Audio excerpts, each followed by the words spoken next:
Breakfast tayo. Meron tayong itlog, pandesal, at kapeng mainit. Yan, haluin natin para ma-dissolve ang buong kape. Yan, pandesal, 2 pesos ang liit. Yan. Hiwain na natin yung itlog. Wow! Medyo pinahanapan ako ng itlog na to ah. Wow! Unang subo. Yan, nag-iisip ako kung anong uunahin ko, pandesal o kape. Yan, nakapag-decide na ako. Pandesal.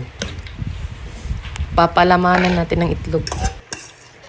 Tinitigan ko pa ang aking tinapay. Kasi napapaisip kung ano ang kakainin mamaya or bukas. At sa susunod na advance ko kasi iniisip ang mga problema ko. Medyo napaso ang lalamunan ko. Mainit pala yung kape. Tuloy pa din ang kain.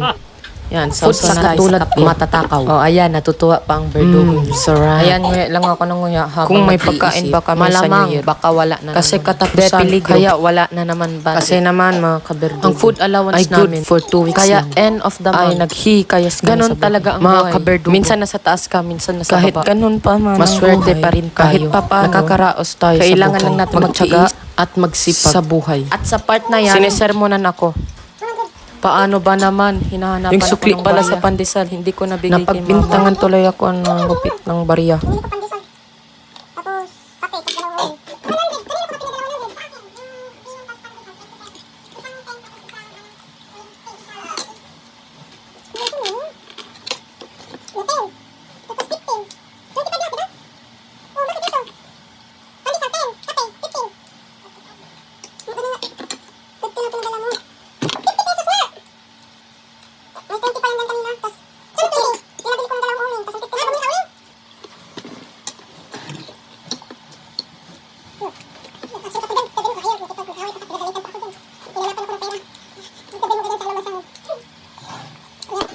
Nakakainis naman si mama.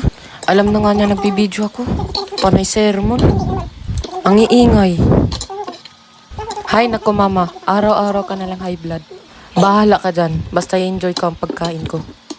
Alam nyo ba guys, si mama ang alarm clock ng mga kapitbahay namin. Aga-aga naninermon na.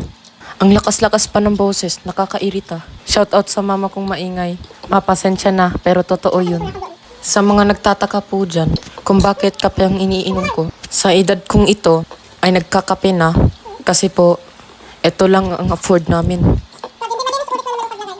Noon, okay pa allowance namin, gatas at choco milk ang iniinom namin. Ngayon po, dahil sa nagtitipid na kami, kape na lang.